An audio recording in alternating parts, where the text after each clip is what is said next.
All right, welcome back to Finding Truth Podcast here on Unscripted Truth TV. Logan here with Austin, back at it again. And if you guys aren't living under a rock, or maybe you are, and maybe you get good reception still in your underground bunker or something. Of course, we just had a couple days ago. We did have May 1st, the 1st of May. A new month is upon us, and with that, of course, comes everybody's favorite holiday, May Day, or otherwise known as the anniversary of the founding of the Illuminati. So, of course, the Illuminati is not real, and we're just entertainers. We're just saying this for entertainment purposes only. Psych, but they had some pretty prime rituals surrounding it in the sports world. That's for sure. Pretty much all sports were synced up with the Illuminati for the days prior and the days after. If you think of the Kentucky Derby and all these major sports of NBA playoffs going on right now, and especially one particular game on the eve of May Day that we'll kind of highlight. But so we'll end up talking about that a little bit later in the episode. Of course, we'll follow up on our continual work on figuring out this NASCAR narrative. We had a little bit of a not really a wrench. It's not like we had a major lean. We had a few different ideas coming into this race in Texas. Those didn't pan out, but that they were kind of preliminary, as in we wanted to see where they went with this race to see if it was a clue for the Glen, which we've had circled for a long time now. I wouldn't say that we got any any more clues for the Glen, so we're still I think we're still pretty much stuck with the narrative we've talked about if you've been following us. But we'll see where they plan on going, and this might have opened something up that we don't see. We've only, as far as I know, we've only caught a few things about necessarily why Chase Elliott won this race. But we'll discuss those things off the jump. But initially, we will have Austin open us up here with a little preamble, and I'll kick it down to you, buddy.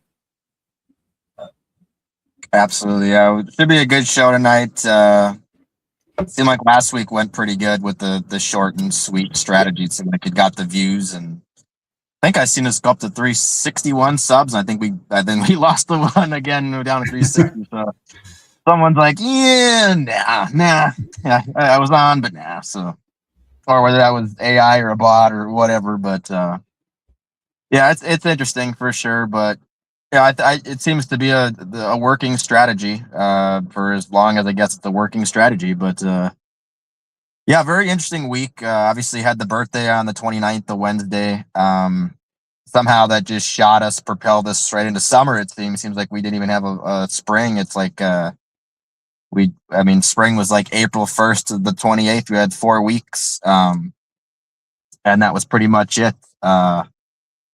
We just kind of just shot. My birthday was, instead of like June 1st to like the last day of August, it's like now April 29th this summer. I don't know if that's going to, maybe that's a clue. We're going to have a early fall or winter, or maybe a longer one, or maybe this is turning into, maybe it's going to be Yuma, Arizona pretty soon here. I don't know. It's hard to say what's going on, but yeah, this week was honestly pretty crazy. A lot of things kind of got turned on their head. There's kind of a lot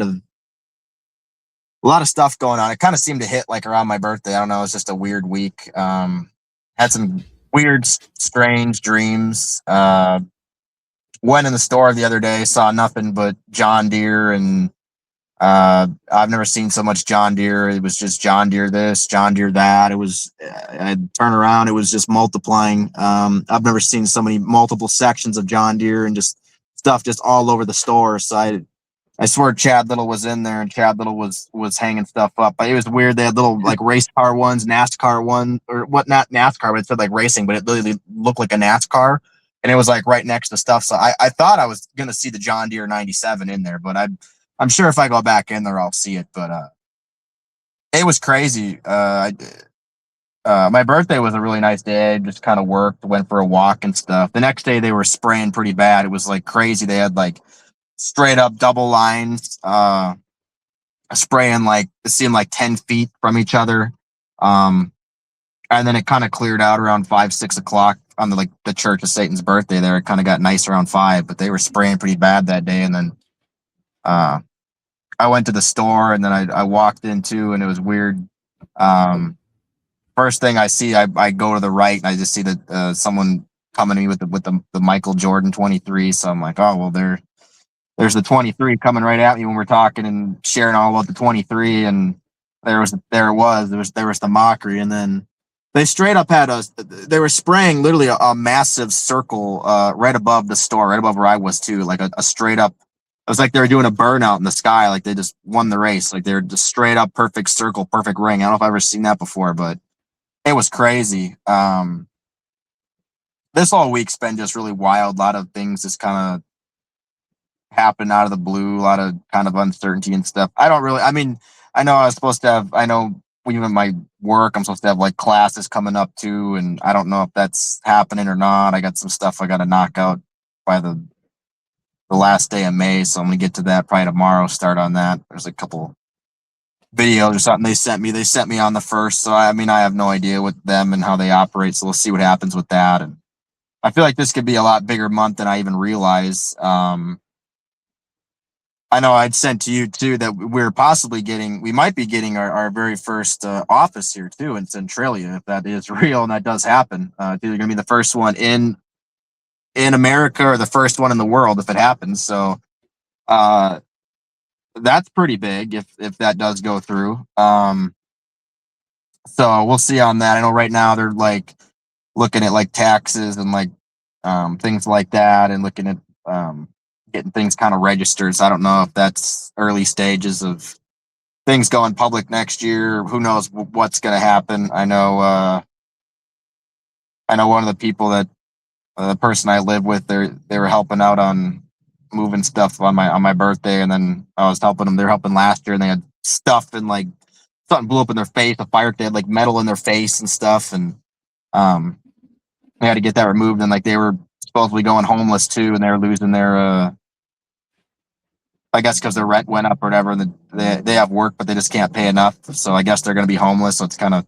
a bummer, sad situation for him. Helping last year, and then supposedly going to go live in his car or whatever. But that's kind of the signs of where things are too. And this week was kind of weird too. I've been doing a lot of, like I said, I've been talking about like the 3 to 4 year plan, but it's kind of almost looking like a year plan or this year plan now, or I don't know exactly. There's possibilities that I was talking like going down to like Yuma, Arizona this winter and stuff, and those things might be happening. I may end up moving down there. I may end up spending winter down there. I may end up coming back. I may end up staying down there. I have no clue what's going on at all right now. If that will happen or not, that's just, I don't really know what the future of anything holds. I don't know. I know next week we got the Glenn and stuff, so we got a great episode. After that, I have no idea. I know I got schedule changes, things with my job, other things. So hopefully next week I do have things more kind of pinpoint. This week was just kind of draining. Even today and yesterday I'm still kind of reeling from it all. Just things I seen this week, either in person or in my dreams, or things that were happening. There's a lot of just crazy things just happening, and it just kind of got me all this like I don't know what's honestly happening or going on right now at all with anything. But like I said, I should be here next week and should have hopefully maybe some more answers and stuff. But you never know where things are going, what life is going to be, and if I'm going to be around here much longer, what's going to go on with my job or where I'm living or whatever. If maybe I won't end up going anywhere, like I said. So it's kind of go into that tonight. Like I said, we'll touch on some AI at the end, kind of go over that. I know there even this week or last week, there was someone that was like pretending to be, when I logged into my CDWA account, there's someone saying they were pretending to be the CDWA. There's someone pretending to be the CDWA and stuff, and how this stuff is taking over and AI. And I don't think a lot of people understand the urgency of what's going on, how fast this stuff is happening. And cover the Illuminati and NASCAR. We'll keep another short and sweet one. And again, it was all about that 23 with big Chase Elliott, the big 23, striking again in another way. Yeah, this time with his 23rd win, absolutely. And we alluded there was 23s on the board. I mean, there's been 23s on the board for a while now. It's pretty clear that is part of the major part of the ritual this season. You can think of Michael Jordan. You can think of obviously his racing team. The amount of back-to-back 23-year-olds. Now we got a 23rd win.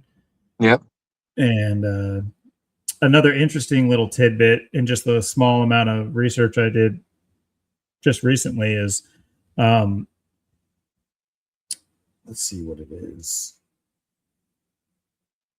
Oh yeah, from today to I believe it's May 19th is the Hall of Fame. So it's 16 days from the Hall of Fame where his uncle is on the ballot for a Hall of Fame, Ernie Elliott. So we talked about this, I think 2 weeks ago, maybe 3 weeks ago, about the Hall of Fame ballot, and then we got to keep an eye on that because obviously they scripted around it. But for any of you who've been following, that 16 has been a major focus this season as well. Obviously, with all the off-season shenanigans, the Biffle, them a million 16s they did, and they continue to do. But yeah, 16 days from that, the announcement for the 2027 Hall of Fame inductees, where his uncle's on the ballot. So another interesting 16 on the board as well. Yeah, so what was I gonna? Oh yeah, I was gonna pull up driver averages just to see how he's done it. Of course, we're moving into Watkins Glen. We'll get to that here relatively shortly because that's been something we've had circled for quite some time now. So we'll take a look there. I swear this website changes every single week. It really does. I can't navigate it. They're updating things daily. They're updating things by the second at this point. I don't know why it's necessary, but all right. Let's see here. Just to... Man, they really did change this a lot.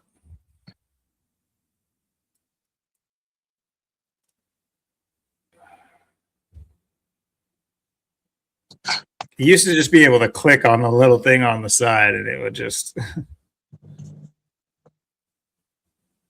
I guess...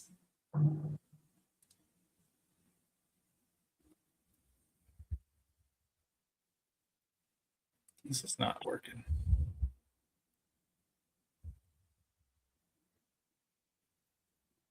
Career summary, is that it? There we go. I guess that works. Yeah, just wanted to show people. Geez, sorry guys, I didn't mean for that to take this long. I'm not used to this setup yet, but picked up his 23rd win. Another interesting thing is this was his 369th race, and 369 is a esoteric number. We've talked about it. What is it? The Tesla number or whatever. So interesting. He got a win on his 369th race. It's I don't think that's necessarily not part of the ritual here. Don't be surprised when Teslas become part of the Cup Series too. Or maybe Xfinity or whatever. Yeah. Maybe get Cybertrucks in the in the Truck Series. Okay,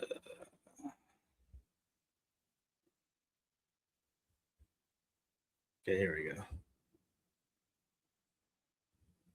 Now I can just look at Texas, see how he's done at Texas overall. So this is his second win at Texas, actually. Okay. So he's doubled up here. He's also got 2 at Watkins Glen. So, and Chase Elliott is somebody we have talked about as a challenger too.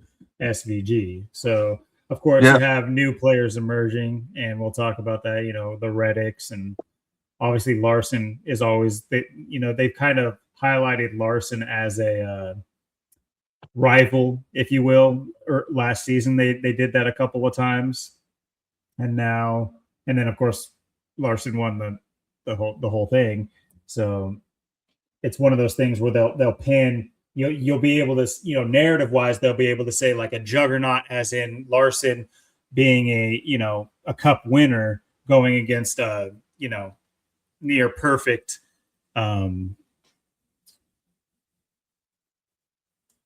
road course driver specialist. So this is what we've talked about this all the time, but this is how they build the characters basically from out of thin air. They'll pin them. They'll make these scenarios take place so that one of two things will have to happen, and then depending on what happens, that's in this instance, SVG wins. It's kind of like par for the course because he's been made as the one of the best road course drivers. But if somebody else wins, that's where they can say they beat one of the best road course drivers. And in similar fashion, any day now when SVG wins an oval, they'll be able to say that about who he beats on that oval. But don't be surprised. Obviously, things need to be updated, and I'll let you take over here in a second, right after. But what about this Reddick character? Does he throw a wrench, if you will, into our call from late last season or whatever this season? Yeah, I'd have to say next week the top three people I'm looking at is Reddick, SVG, obviously, and we already got the 1-2 of both them at the Texas earlier just a couple months ago. But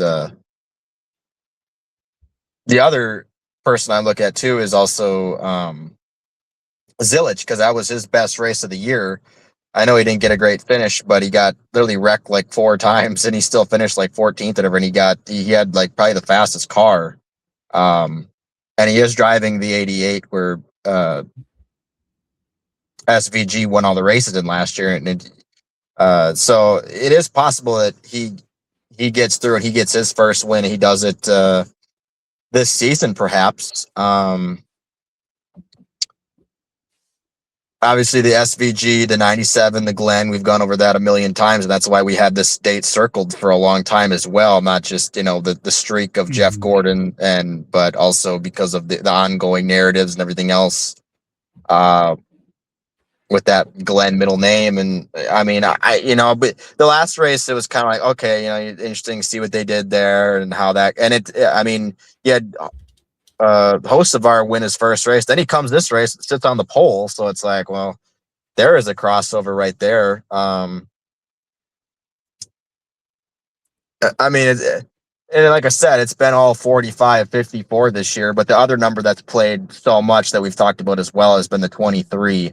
That's been a number they've been just sticking to, and they just keep pounding away is that 23. So we'll have to see what happens with the 23 and all this, and maybe that will play a role next week. I know last week too, another thing I forgot to mention too with the 23 was Bubba Wallace had that wreck last week too, where he spun and lost it and caused a big wreck in the 23. So that was another catch. Another 23 was big last week. I went back, I didn't see the highlights last week, so I had to go back and rewatch. But the 23 was big. I know Bubba caused that big wreck and spun and took out like almost all the field, and Reddick too, or Reddick proud of big one. Win, but, he was responsible for the big one, they're calling it. So and then like I said, you got Chase Elliott getting his 23rd win. You've had 2 23-year-olds pick up their very first win, just 2 weeks apart. Plus now you got this. So the 23 is playing, I'd say, probably just as hard as the 45, 54. Those seem to be the 2 top numbers this year. Obviously, like I said, the Glen, it's interesting with how Zilich will do It is interesting too. Zilich, last time he was there, he broke his collarbone, had that. So maybe that's why they got something planned for maybe next week for him. Should be Oh, you're interesting. right. That was the Glen. Good Yeah. point. Yeah. Great point. I forgot that was the Glen. That was a great reminder there. And that And was a that's where he huge got his stretch. first win there too. He got his first win there at the Glen as well, and then he won there again last year. So it's very interesting. We could finally get a cup win for him, and he hasn't really done anything all season besides that race where he was probably had the best car at the probably should have won that race, but getting spun out 4 times, having to come back from the back. I think he passed like 70 cars that race, but more than anybody. So interesting to see if it carries over. Obviously, SVG, that 97, you can't sleep on the 97 this year either. I mean, Vatican just turned 97. The 97's been all over the place. So obviously, Reddick as well. Reddick's just wherever he goes, he basically has just about a car to win or usually finishes top 5. So, I mean, we could get a Ford win too. We could get something else. I mean, they might have something else brewing for next week, maybe kind of like what they somewhat did this week. I don't know. I mean, would be this one of was the a better real Fords on a road course like this. Who, like Keselowski, or I'm not super familiar with the history of the Fords on the road courses. Well, Blaney did get the pole at the Glen last year. Logano hasn't won this year. I've been kind of waiting to see what they're going to do with him. Could be interesting to see if we get some road course ringers up there too. What they kind of do. Maybe someone like a Suarez might break through and get their first win. That kind of seems like that's pretty big. You just had So the yeah. yeah, I mean, it should be pretty interesting to see what they come up with. Like today, I mean, Chase Elliott, he did lead the most laps. He led like 81. He didn't really dominate, but he did lead the most laps. But compared to Martinsville, where he just had a total crap car, was like maybe 20, like a 15th to 20th place car, then just gets the lead, and then Hamlin can't get him, and then you have the same thing happen here. You have the Hamlin situation. You have Bowman coming back from Vertigo, getting 2 top 3s in a row. So 2 top 3s in a row for Bowman. Maybe he's looking to get a win and maybe be a top contender. I don't know. It's kind of interesting. He hasn't really done much in a while. He didn't win it all last year, and coming back from Vertigo gets 2 top 3s in a row. So it is pretty interesting what they're doing with him. And there are some other people it's just kind of got my eye on, but I think our calls are pretty much, I'd say probably pretty accurate. I mean, I know. I mean, qualifying should be interesting too to see who is on the pole for the Glen. That might be. I mean, if you see a Reddick pole, I mean, we might just be getting a total Reddick domination at the Glen. Nobody really like totally dominated this race. I mean, and two, it's weird too because you keep having these wrecks every week. Where like Logano keeps DNFing, Larson keeps DNFing. Larson just lost it on his own today and DNF'd. Logano got taken out on pit road, ran in the back of someone on pit road that just stopped in front of him and just totaled his car. And then Bell got hit, Spawn went in the wall. So neither of those guys have won this year. They've all had like a lot of DNFs, but they really haven't like. I mean, Larson's has some good finishes, but it's not like they really have much chance to really show anything because just get taken out in these weird wrecks and accidents. So it's not like I can really you can't really rate their performance much because they haven't really had much opportunity to do anything. So maybe they're gonna play into this. Maybe Logano has a good race, or maybe Bell. I know Bell won the only other road course last year besides SVG, so maybe he steps up his game or does well. So it is we're coming into an interesting race, that's for sure. Like I said, if Reddick does win, he'll be 6 for 12, so he's still going to win half the races on the year at this point. But it should be very interesting to see what they do. One of the interesting things to keep in mind, we've highlighted this last year in our prediction for SVG.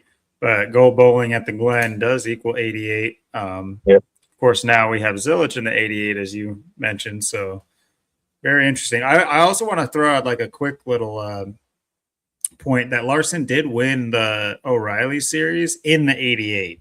So he drives the 88 in the O'Reilly. So it's just an interesting little factoid. So, and then of course you had a host of our win the truck series. Yep. So very interesting. Larson picked up a win. It's looking like in the O'Reilly's. I mean, it's got to be Algier. Or we'll have to take a peek into the O'Reilly series. What's going on there? But from what I've seen, Algier's just been there every single week. Justin Allgaier, yeah. Allgaier. I don't know how to say his name. I want to say so. I would not have pronounced it that way. So I'm glad I went with Algier. That was a little safer bet. I was gonna say Allgaier, but. Justin Allgaier. He's the gayer, Justin. Yeah. But yeah, I don't know if anyone's more caught up with the O'Reilly series. Let me know or let us know about that. And then in the truck series, once again, we talked about host of our win. Master numbers, interesting, 77-88 win. Yep. And Kyle Busch has been racing well in the trucks this season.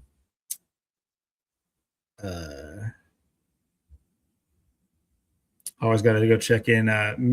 Frankie Muniz had not bad for him. He's usually rock bottom, but he's Malcolm in the middle this race. He's legitimately in the middle. Good job. He was the 23 man. Good point. I always got to check in on him, our celebrity. Also, I think I saw something about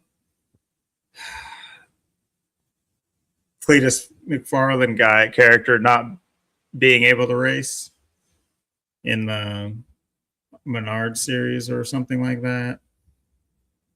I could check it though.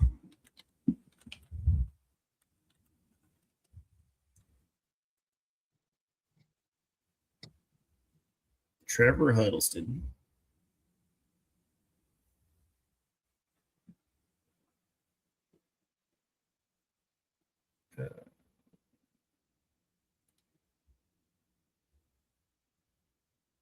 Mason Massey. I'm pretty sure he did its race. Yeah, I don't think he raced. I didn't read the whole article. I just saw a quick little tidbit saying he wasn't racing. But anyway, the Bill Schmidt Memorial Race. Rest in peace, Bill. We'll be thinking about your brother. No, I have no idea who that is, but it's so jarring watching highlights. They look like they're going so slow. It's weird. They're in slow-mo. Let's see here. So looking ahead a little bit more, let's try to do a little bit of diligent work on here. We're only 30 minutes in so far. We'll go to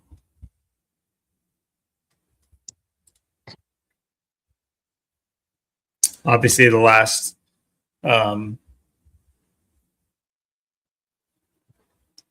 you had last season you had SVG take it here.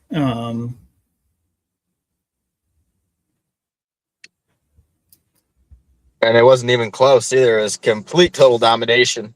Was that the Larson one, or was it Reddick? The Larson Bell one was later, where they were a little bit more competitive. Yeah, that was at the Chicago land, it was the Charlotte Roval, I think. Oh yeah, there you go. I forget all the road courses and stuff, but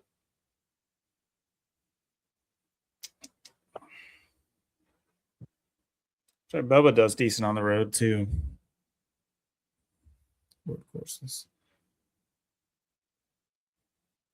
Yeah, maybe even Cindric picking up a win. Yeah. For a Ford. It is very possible. Remains to be seen. Okay, let's see. And that was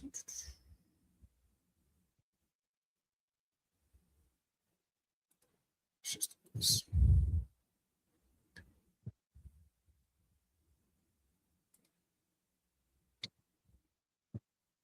I guess that would have been.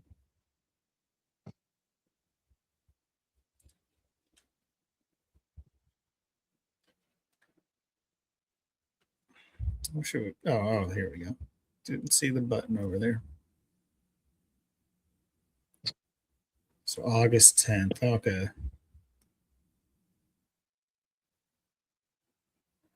Day before Harp and my son's birthday. So August 10th to May 10th.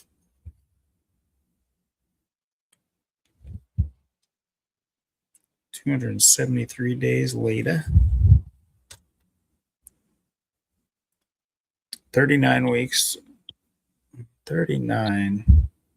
Isn't there a 39 in SVG's name somewhere?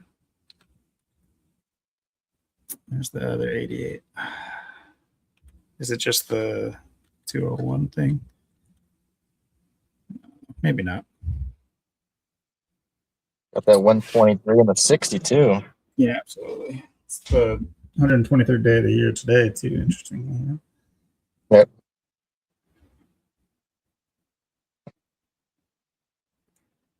For another 23.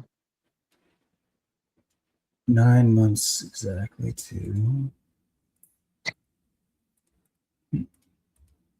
And the Glen is just a day after SVG's birthday, so. Oh, yeah, that's true as well.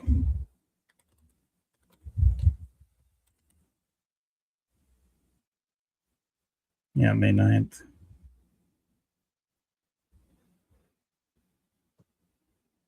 That's what I was thinking. Watkins Glen. The 45. Interesting.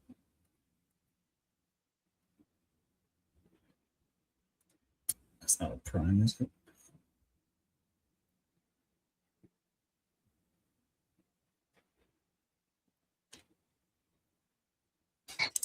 May 10th is the 130th day of the year. It's interesting. Watkins Glen's got the 45 and it's got the 63 with all the 63s we've been talking about too, and that 45. So Potential some Blaney numbers in there. Big Blaney was on the pole last time. I mean, the 88s with this is just crazy. You have California 88. Obviously, you have SCVG last season, his number being 88. His name equaling 88. Go bowling at the Glen equals 88. A lot of 88s. I mean, we were pretty hot on the trail. Or were we at this point? Yeah, I think it might have been more less narrative and more number busting to figure out this race last year. Or was he already having won on road courses? I don't remember the intermission. Like, I don't remember which ones came first and last and everything like that. I just He won those first two, and then it was after he won those first two, then it was Sonoma. And we were like, hey, he's probably. I bet she could win. He'll probably win Sonoma. Yep. And it's like, oh yeah, he's gonna win the Glen. Yep, we called that. Then he's gonna win the next one after that. Yep. So we were already hot on this. Yeah, we called the 5 in a row. The Glen is in New York too, so it is in the Empire State. Oh, it's in New York? Yep. Oh. Sonoma's that's in California. I don't know And what I clicked to somehow. Did I click Sonoma? It's just what threw me off is saying my area is Sacramento, California. That's what threw me off. Okay. I see. So that's like the first thing I saw. So I thought that it was telling me it was in Sacramento. Okay. New York. Got it. My bad. down in the sack. But interesting in New York, though.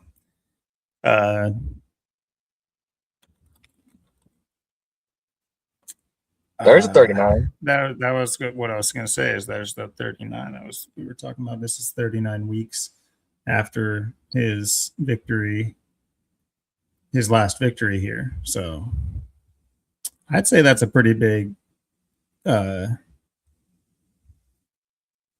clue.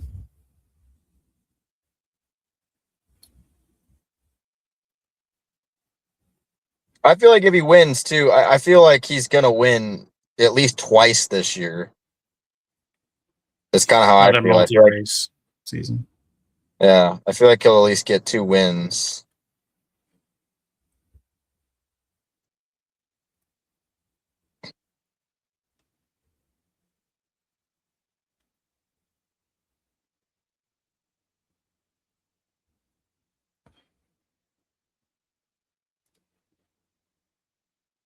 Was Sonoma the last race he won? No, that was does this go down the in order? Roval. That was the Roval. Got it. Gotcha. Oh yeah, October 5th.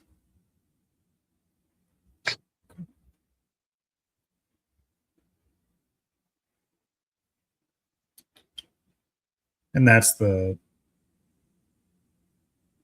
first place he won as well, right? Or no, he didn't win there. No, I'm tripping. Yeah, the first one was the Chicago road course when he got that win 3 years ago. Yeah, first race ever. Huh? It's kind of like a mirror too. October 5th, 10/5, 5/10. Yeah. Be 31 weeks ago from his last win overall. 217 days. Jordan's got that. 217, I thought. Maybe I'm wrong. Isn't his birthday February 17th? Let's see. Where in New York is it?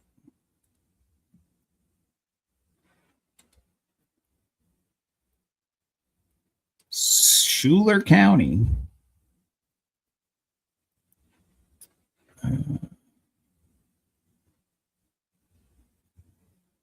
Let's say anywhere more specific. Dix, New York. Oh yeah, I remember this now. Don't ask me why that triggered my memory. Don't worry about it. Dix, New York. Welcome. Come on in. Glad to have you. Interesting. Dix, New York has that 31, just like the amount of weeks from his last win. There's that 59 and 23 coming together again too. Good points. I mean, and 76 is kind of interesting too. Just if you were to have a maybe get a bubble win here, but that's a different topic. Used to be 70. I don't think it is anymore. It used to be 76 racing fuel too. Sunoco was like 76, so like the gas station. Yep. Do 76s even exist anymore? I don't know. They rebranded completely. They may have rebranded. I'm not sure if they exist anymore either. I think they might. I don't think they do in Oregon anymore. Or like Washington. Yeah, mostly California. Yeah, Yeah, because you just those. I haven't seen one in so. They used to be all over the place. From what I remember, it was always like slightly more expensive than everywhere else too. Like, keep in mind, Shell used to be like the cheap gas place. Like you kind of knew you were getting cheap gas, but at the same time, it was a lot cheaper than 76 and Chevron. Chevron's always been like the highest end, which things have changed. It's very similar to like Little Caesars pizza. Little Caesars used to be gourmet pizza. You could just try telling somebody that now, and they're just like, "What? The cardboard pizza?" I'm like, nah, it was different, bro. It was good.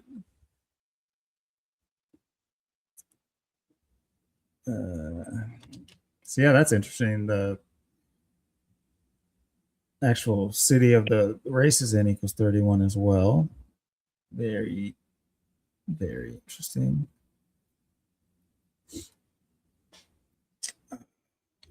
What was the Shane again? Yeah, his name was so perfect to win whatever 5 races or whatever last year too. The 25 for 2025, the 88, of course, with Trump, and the 47, and it's just, dude, he was there. He was primed for last season. That is for sure. Oh yeah. And we were on top of it. Dare I say, from the first race, I mentioned Mr. SVG after the first race, ladies and gentlemen.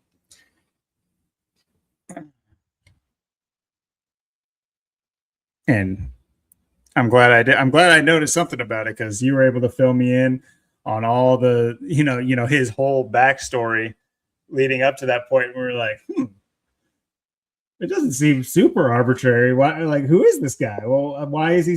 He's so bad. Why is he just bottom of the barrel every race? Like, who is this guy?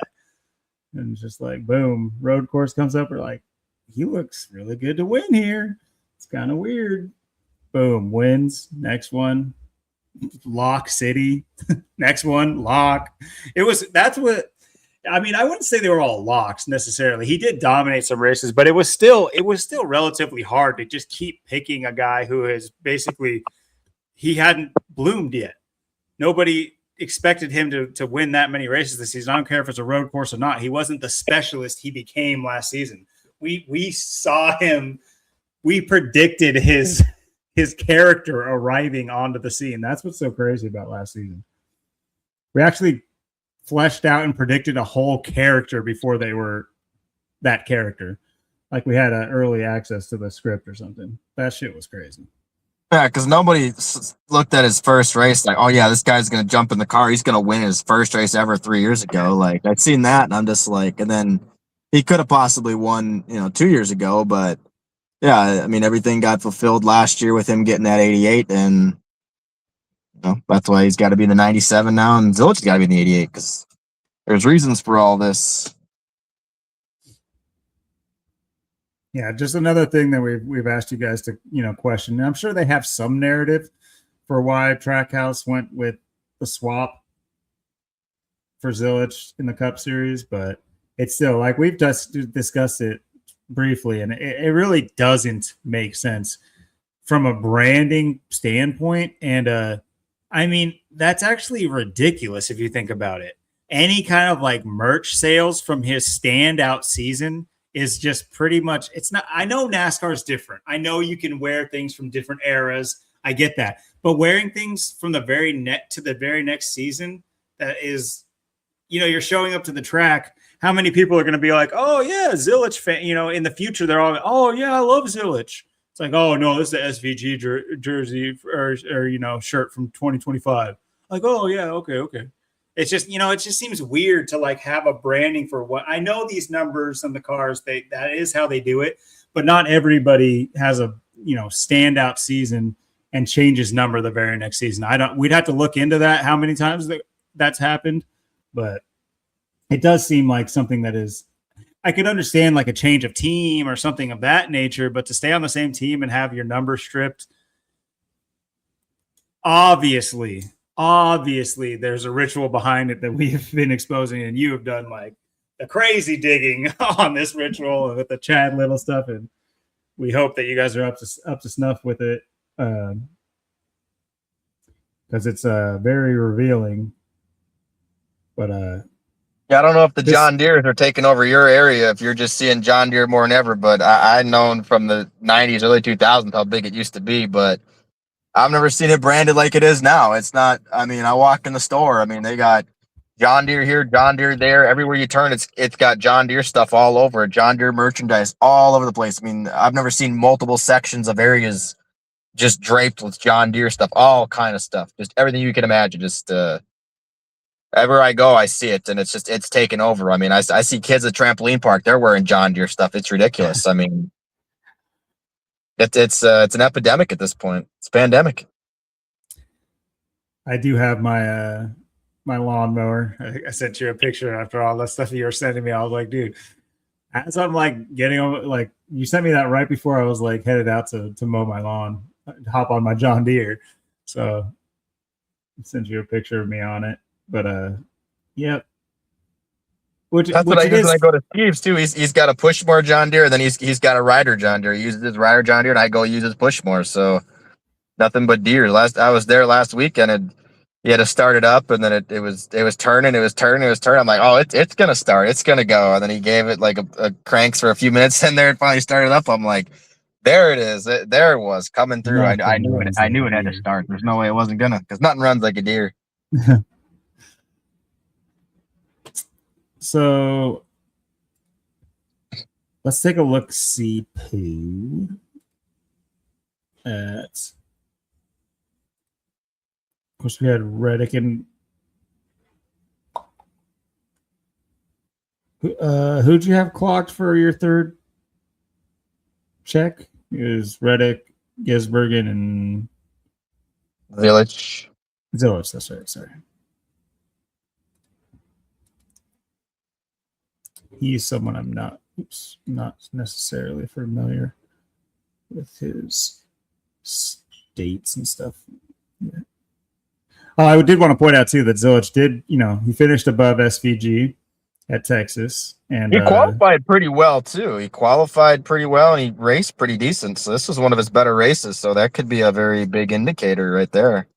They did kind of, attach at the hip middle of the pack too. Yeah. July 22nd. Interesting. That's that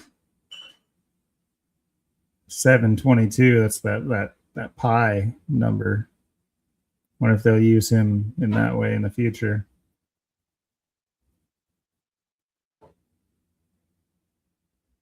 So yeah, 22 divided by 7 is pi. Let's see.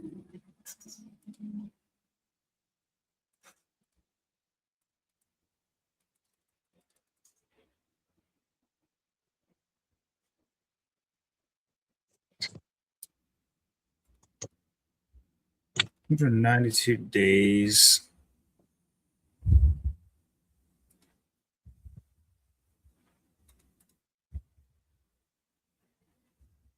From his birthday. What about to his next birthday? 73 days. What's good old Connor got?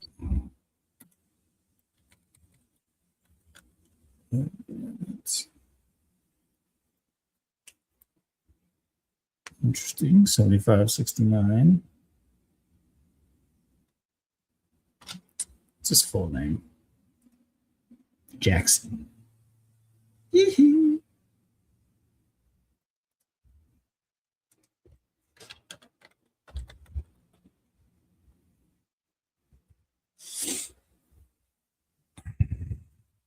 Let's see what.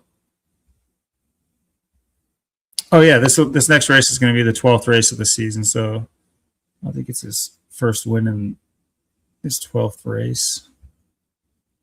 It's one of those numbers. Yep.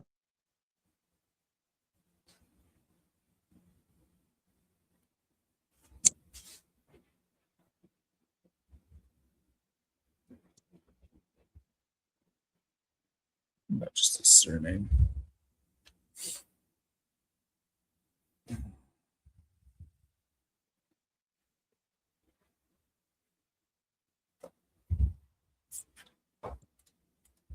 Village is 86. Next week will be episode 86. It's also 10 weeks and 3 days till his birthday, and it's a little weak there, but his name does equal 103.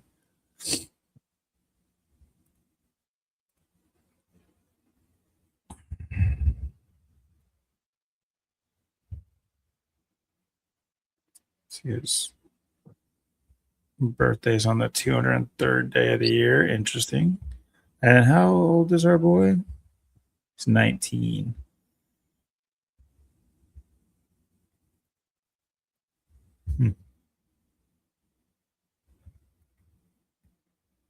Not a lot to like. I mean, unless we're going to start cross contaminating the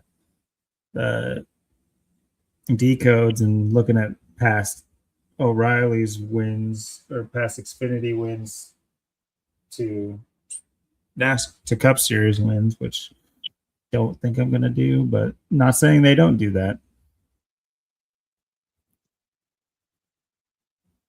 Let's take a quick look at points on NASCAR.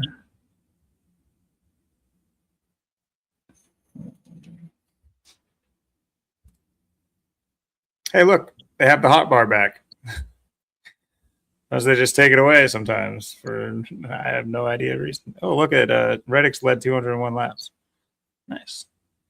I think that's what it was last week too, but funny that they stick him on that. He doesn't lead a lap. Hamlin's just logging the laps. Yeah, he is. He's gonna probably win it by far. I mean, Larson's up there as well for as few races as he's won, but yeah, there's some juggernauts. Yeah, Hamlin. This is like, I love it too. I love it too because like to have made the claims we made about him last season, then to have his father die in this like obvious like massive. What's a good way to put it? Like blood ritual for his career. If he died, you know what I'm saying. Whether these people actually died, that's not for me to understand or know unless I can see them again or something like that. But at the very least, the narrative of what's happening, I don't sit here and shed tears for these celebrities and sports people who lose their loved ones supposedly and then go on and it propels their career. There's just countless examples of it, and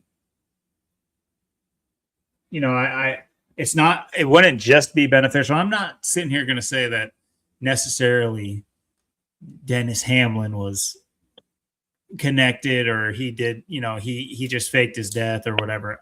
I don't know. I just don't. I don't know. From my perspective, I'm not going to cry. I'm not going to worry about it because we're too far behind to start to have to investigate, like for the onus to be on us to investigate to make sure that we're not overstepping our people's sensitivities at this point. No. We're past that point. Once we've established a balance in this world again, then we can start caring about sensitivities and like having a, benefit of the doubt type of attitude. Until then, though, no benefits for you. No, you're all doubt. Just no benefits, all doubt. Yep. That propelled Chase up into the third in points too. He's been kind of quiet this season as far as the points go. We've talked about him multiple weeks now. That he's right there. Of course, it's early in the season. It's just pointing things out. That he's been doing well and been up on the leaderboards for sure. As you can see, Bar is doing good. Gibbs has been good all year. Kozlowski's quietly ninth. Byron's been quiet too. I'm wondering when he's going to strike. And Bubba was top 5 early in the season, so he's kind of fallen a bit lately. But yeah, some of the heavy hitters have not really made their mark this season. Briscoe, Bell, Logano, yeah.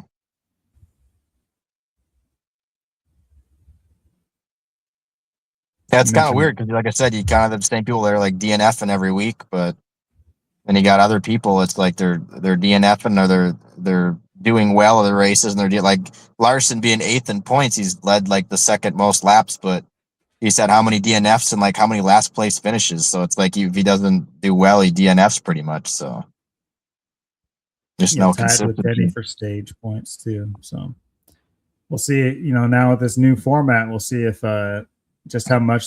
I would assume that they're going to make it a very a huge focal point for them changing it back to the chase format.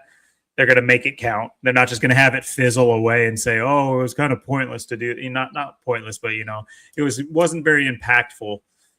The switch back. They're going to give you reasons why it was impactful. So you're going to have drama at the end of the nearing the end of the season for stage points and all these things, so that they can write their narratives. And like Kyle Larson, that might be a story that floats around him near the end of the season, that all those DNFs and all those spin outs and crashes early on, when he was otherwise having a great season, he just couldn't finish. Something like that. Give potential reason for why he doesn't repeat as a champion potentially, or not saying he won't. I'm just saying a potential reason. What's to think about? Let's take a look at little Tyler boy real quickly, and then we'll switch topics here for the last hour, I think.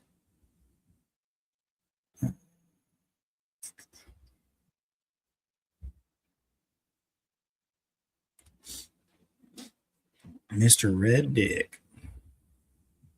Red Dick. Ridiculous.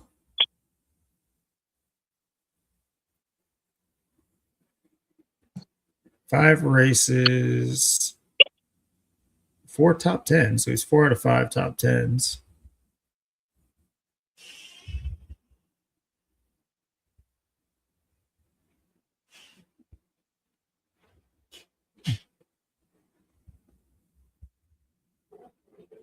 Let's see, one.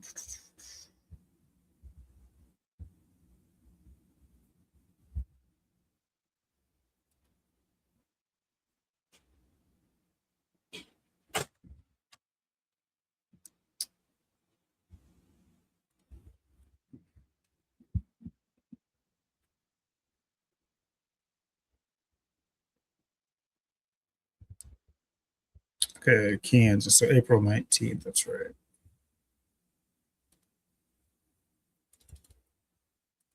I'll look at his birthday too. So it's just 3. Oh yeah, it's only 2 weeks ago from today. So yeah, 21 days.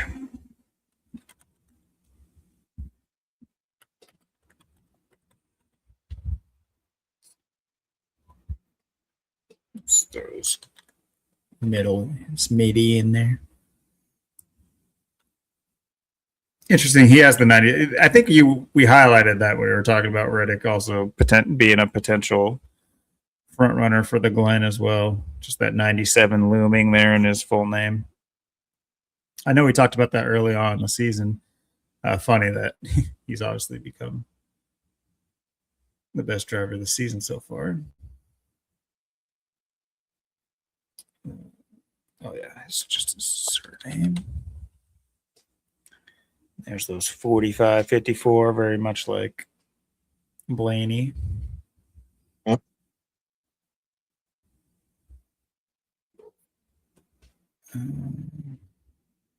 Has he ever won at the Glen? No, I just looked at it. He hasn't.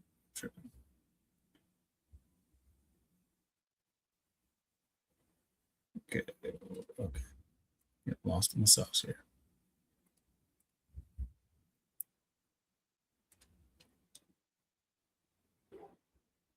Oh yeah, he's got the January 11th. Okay, that's interesting. He's got the 111 birthday in New York, so that's a big one. Of course, keep in mind New York's got that 111.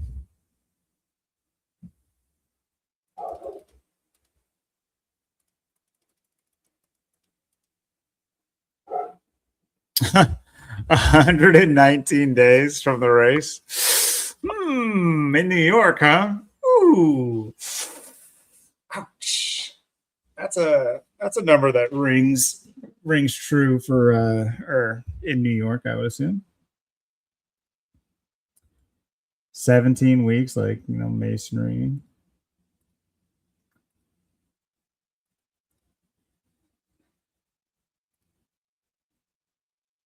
Or mason, I should say, but it's not to confuse it. But interesting.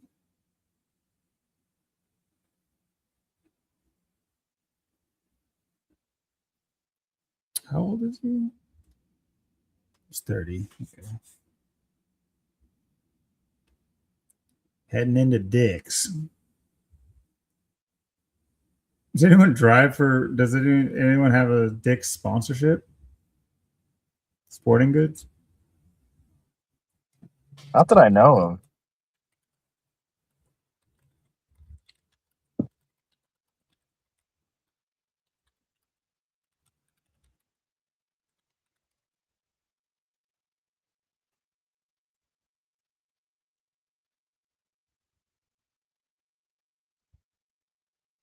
Zane Smith and Noah Gragson.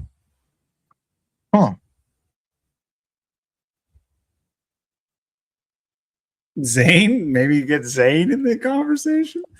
Or if he races with a Dick's sponsorship in Dick's, New York, that'd be funny.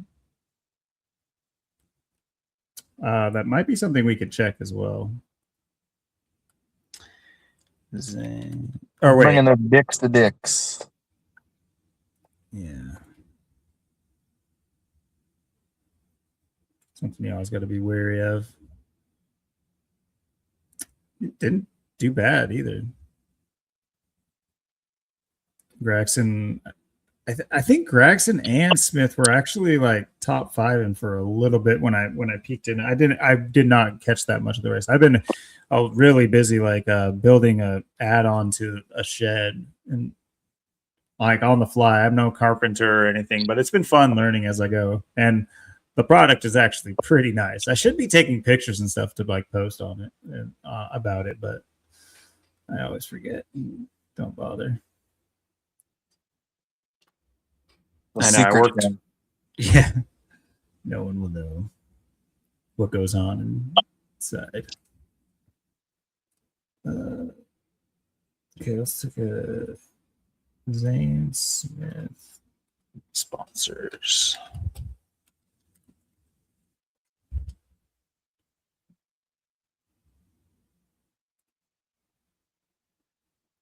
That might be hard. Mystic Lubricants, though. I mean, if Mystic Lubricants is sponsoring them in Dick's, New York, I don't know. It could be all gayer for the win there, too, in the O'Reilly series. Could all just get much gayer. Luminous Dick's.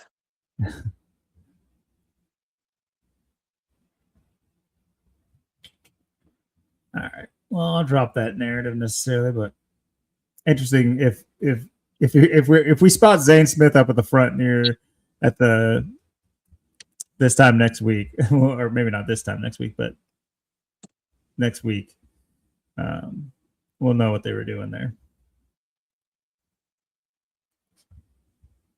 Mystic Lubricants, huh?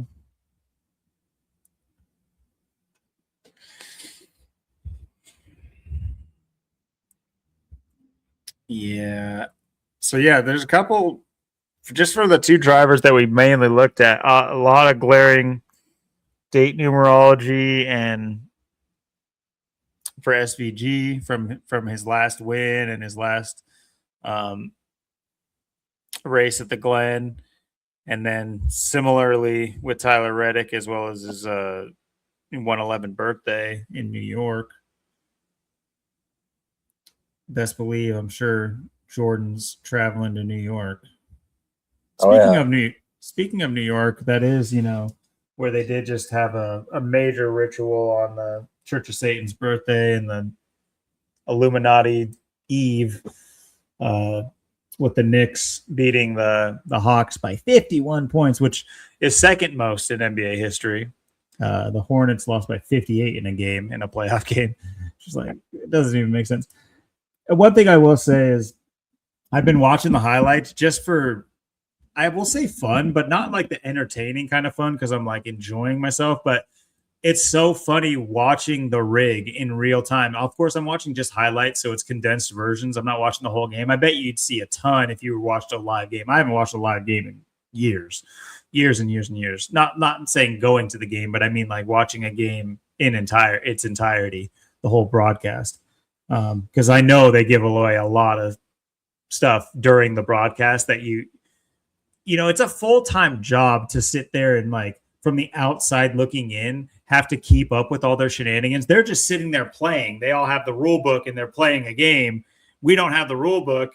We're just sitting there trying to decipher the rule book as we go. So obviously, you know, that's not as easy to do. But just in the highlights, they have been just fucking with people so hard in the highlights even too.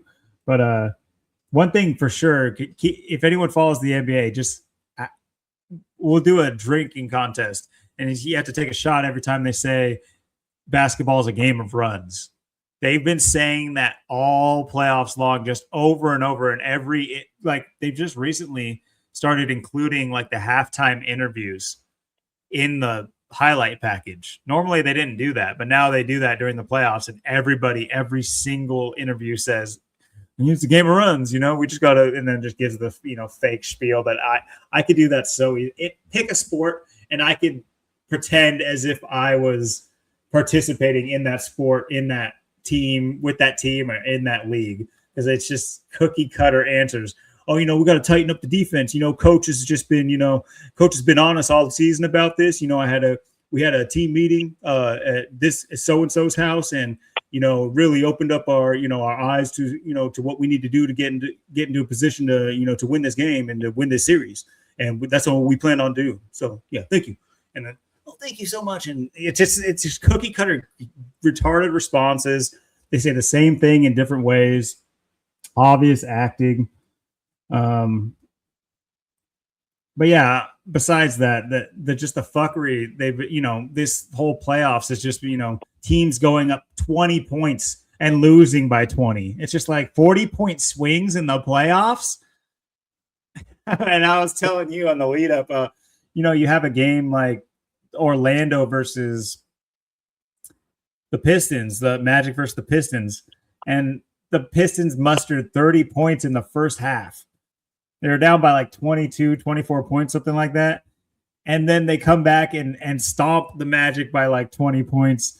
And the Magic, this is their box score in the second half, 11 points and 8 points, third and fourth quarter, respectively. This is at home with a 20-point lead to close out the Pistons. And you blow that lead and only score 19 points in the entire second half. 8 points in the fourth quarter. I'm telling you, I don't know your background with sports or basketball. Put me and you out there, I could get us a couple buckets, dude. I don't care who's guarding me. I'll catch a couple buckets, dude. I'll get fouled. I'll hit a couple free throws. 8 points. There's no way. And then I'm seeing like these like TikTok reel type things on YouTube because I've watched highlights. Then it just thinks, oh, you're a fan of basketball. You love basketball. You're a normie idiot. So I'm getting all these people's like retarded reels saying like they can't believe it. Oh my gosh. And like Boston losing last night to Philly on Paul George's birthday, all that crap. And Boston fans are just like, oh, we'll get him next year. It's really tough not having Tatum. I'm like, you fucking idiots. It's fucking rigged. You know, Houston losing to the Lakers after coming back from a 3-0 deficit.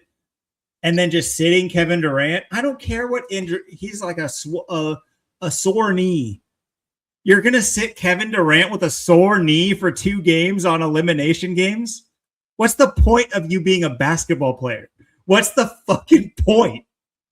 What is the point of you to be a basketball player to make it all the way to the playoffs, be coming back in a series? I'm saying if this was all legitimate, and then just say my knee hurts. and I got to sit.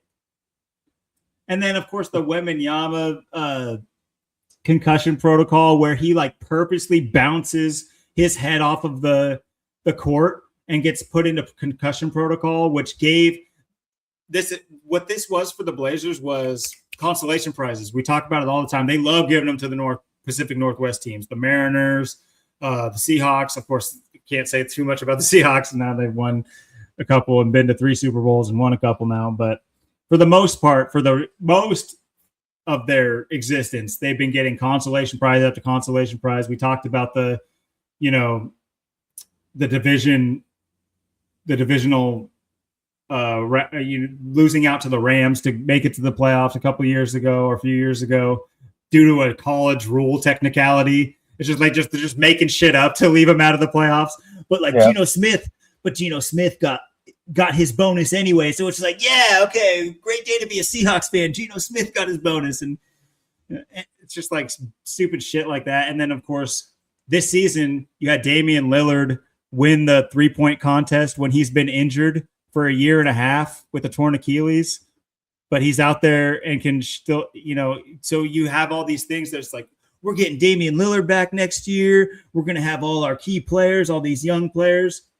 What the player the Blazers most recently drafted, Scoot Henderson, he kind of went off in the playoffs. He was kind of cooking. So now you have them thinking, oh, we're gonna have a great team next year. Also, the Blazers won a game in San Antonio, so there was like a weird amount of hope.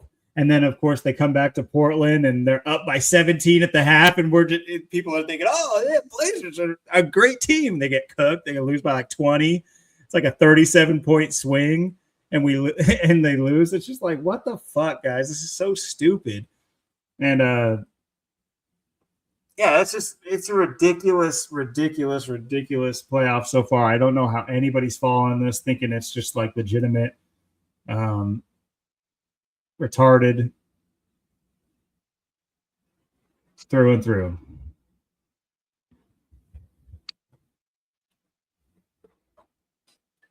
Yeah, it's just all the sports, and it's just that's the thing too. Is everybody, all the people, like we keep saying, the wrestlers hate wrestling, NASCAR drivers hate NASCAR, football people hate the football. So it's like you have everybody saying they hate the sports that they're in, but yet people keep watching them. So it's just like, they know people are just going to keep coming back. They're just going to keep watching their favorite, whatever it is. They're never going to give up. Even the people that were in it, they don't even like it. They're against it, but always going to have fans. Yeah, when you look at a game like on the Church of Satan's birthday, Illuminati Eve, you got the Knicks blowing out the Hawks by 51. The Hawks won one of the 2 games in New York. They split both series. I believe they split both series. So they played 2 games in New York. They split those. They came back to Atlanta. They split those. And then they lost 2 straight or 3 straight, depending on how that happened, how that worked.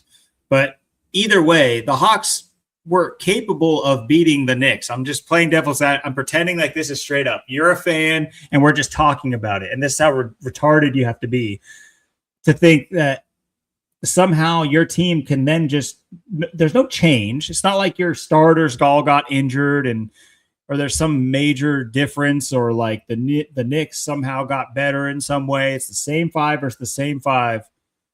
They're just going to blow you out by 51 on the night before May 1st. I'm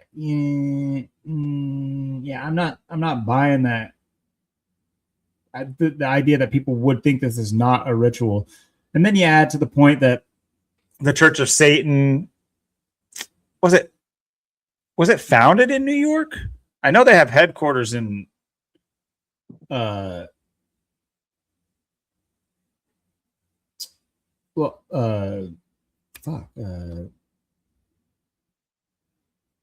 Francisco. Jesus Christ. Yeah, I was gonna say California. Yeah, but were they not founded in New York though? Maybe not founded.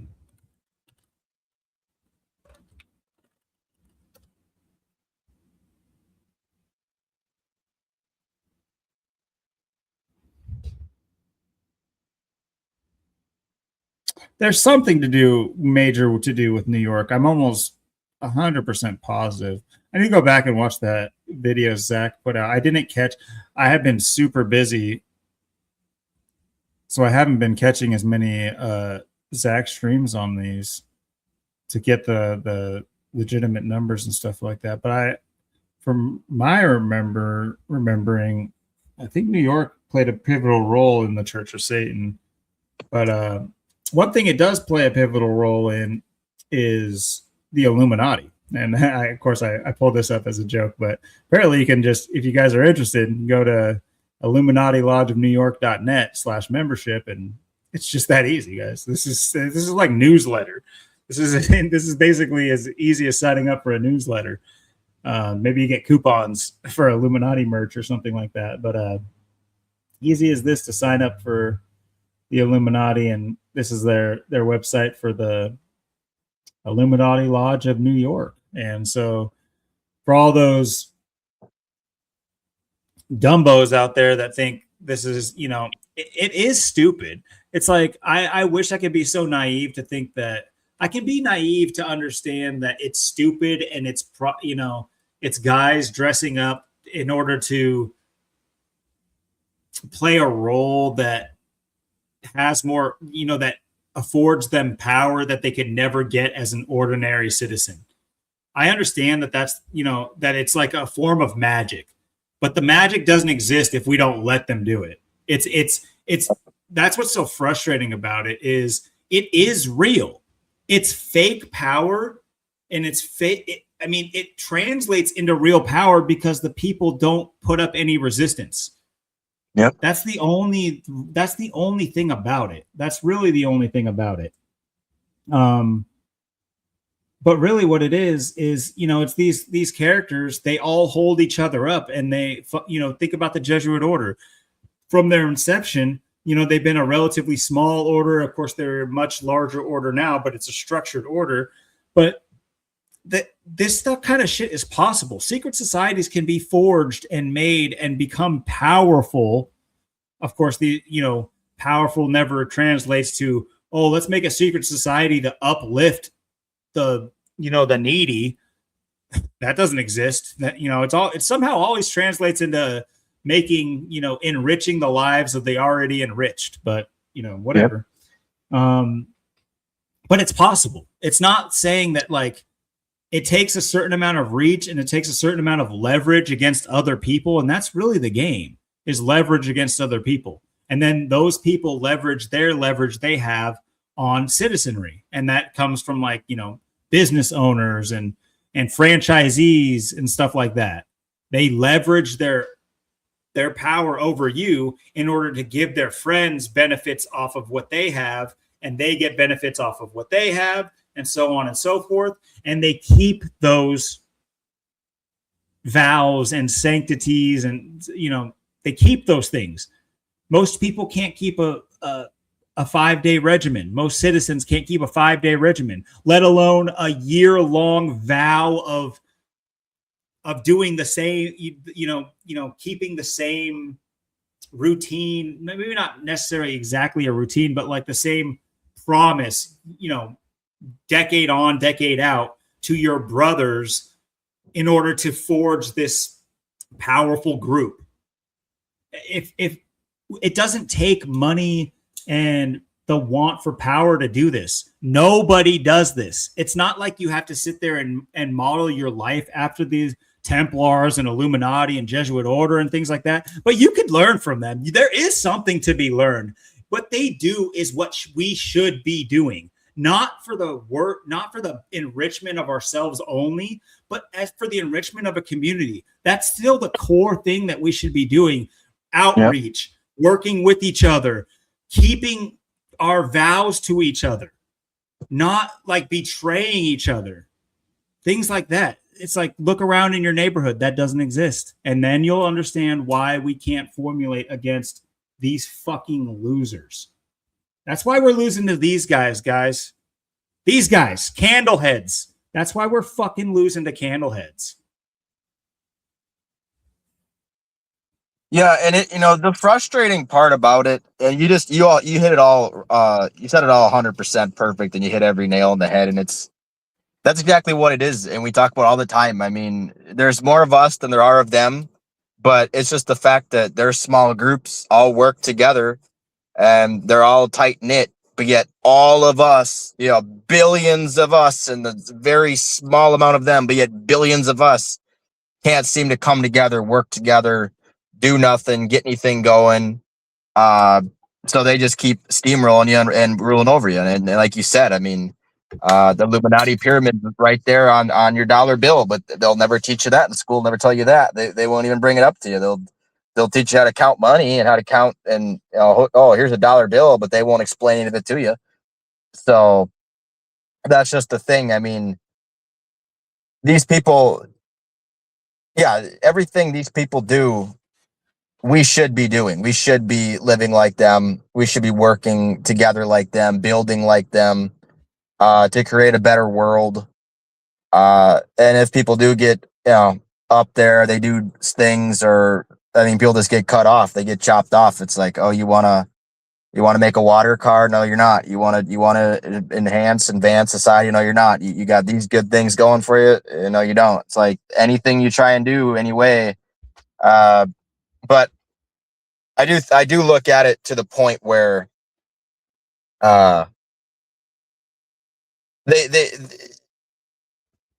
we should be doing these things, and they shouldn't have any power. We should easily have been able to stand up to them. We should have been easily able to do it by now. But somehow they've managed to, the small numbers that they have, they've been able to, not to say everything they've done. Like I always talk about, just even the setup they have for us, just the way things look and how they got things. I don't try and give them too much credit, but uh, humanity just has just always failed. I mean, humanity has just failed every time to either acknowledge these people. That's just amazing to me, how people don't even acknowledge the fact that there are these groups and people out there. I mean, and all the things in the world that people have to go through and deal with. But uh, the fact people don't want to, either they don't want to do anything, they don't want to revolt, they don't want a revolution, they don't want to go against people, and even the fact that it's like they keep taking it up a notch, but yet you would think with everything in the world, people would just eventually just have enough. But it's like,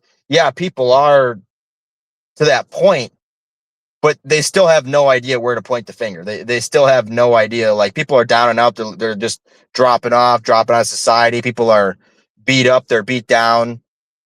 But at the end of the day, even though all that's going on, there's still not anything going on in the underneath level. Like, with everyone dropping out society, it's like, what's this going to happen? Like, how are we not formulating a plan? I mean, I always say in life, your best move is to make a move, whether it's the wrong move, whether you get jumped, whether you lose, whether you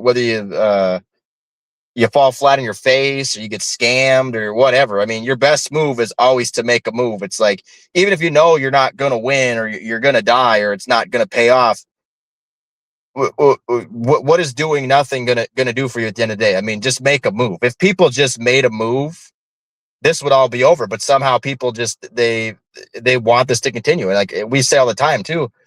Uh, I do believe this will all come crashing down very soon, and sooner rather than later, because uh, the way these people have torched society. I mean, uh, we are at a point we can't come back from it. And then you have people that are just they are that bad of people, where it's just like, yeah, these people, they do need to go, and some of them are on all different levels of need to go. Some just need to go right now. Some are, first in line. Some are at the back. But uh, they've managed to orchestrate something where, I mean, even the people that, like I said, that were even around this community, that seemed like they were people that were going to put up a fight. They were people that seemingly had the knowledge. They seemingly knew all this, but for whatever reason, they just crumble to bits. They just fold. They fall off. They turn to trolls. I mean, humanity just continues to fail every day to go against these people. And these people, I mean, the losers that they are, they are, like you said, they are complete losers. I mean, every one of them. I mean, it doesn't matter who you're talking about. It doesn't matter if you're talking about this group or that group or any people associated with this.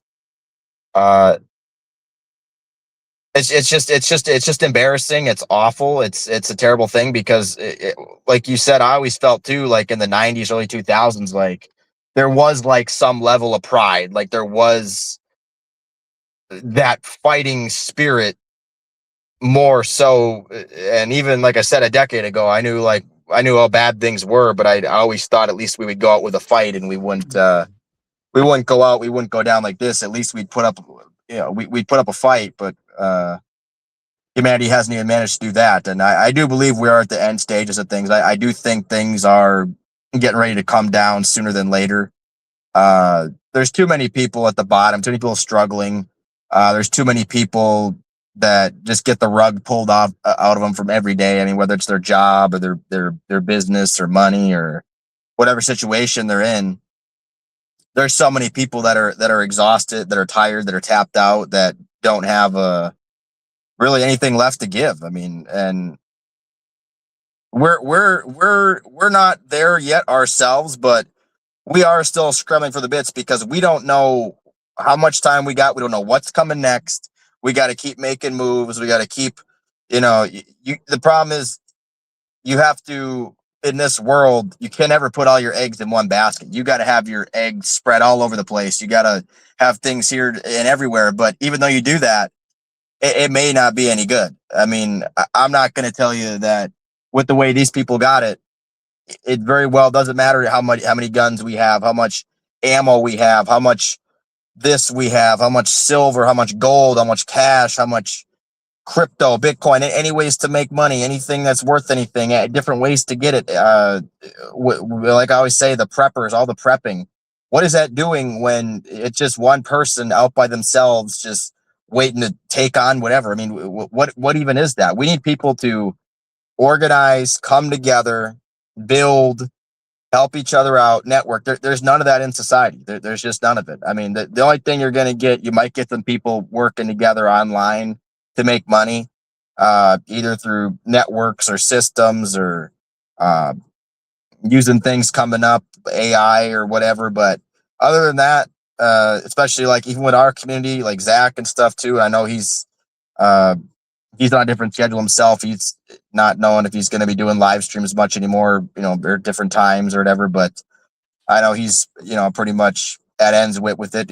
We are too, because I mean, with the way these people have ran everything, I mean, what is the internet going to be? What is the AI going to be a year from now? And yeah, I mean, there were always pros to the internet. There could have been pros to AI and stuff, but as long as these people are using it for what they're using it for, and a small group of people is controlling it, they will shut us down no matter which way we go. I mean, it's not like we have any say of freedom of speech has been gone, but it's not like it's like, oh, I have a YouTube channel, oh, I have a voice, I have that. It's like we can't even get people to work together. I mean, we can't even get this work out. The only way we'd ever get it out is if we had money and resources. But people, that's the thing. I mean, if we had money, resources, we have a chance. But without that, the work will never see the light of day. And that's just where we are. I mean, AI, censorship, the shadow banning, all the stuff they've done. We how much longer do we have a voice? I mean, pretty soon it's going to be like you have one view, maybe you got 10 subs. I mean, they're just going to keep manipulating things. And with the AI race that's created too, I mean, like I've said last episode, when I finished up, I said, I do believe humanity has about 4 years left to just kind of muster all it can. But I do believe the window's closing, and a lot of people, even people that I know, I mean, they don't see the urgency of things. I think people personally are just moving too slow. I think a lot of people move too slow. They don't move with enough urgency. And I don't think people really realize and really see what's coming and how little time they have. I think a lot of people are downplaying the system, or a lot of people are just straight up either just weirdos or frauds too. I mean, it's just Seems like they've just done a number on just about everybody out there. Yeah, well put. You make a good point with, AI and its basically its effect that it's going to have on society. And of course, we're in the early stages.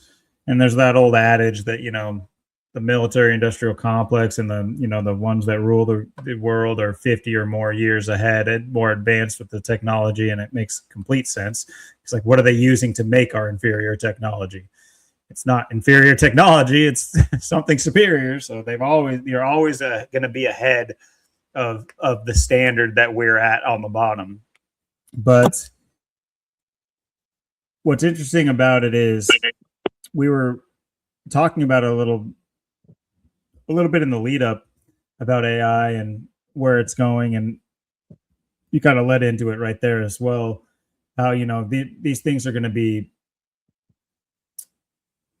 What you said in the lead up was that AI, it only functions, its function really only depends on the people who are at the end of the day building the AI or giving the AI a frame.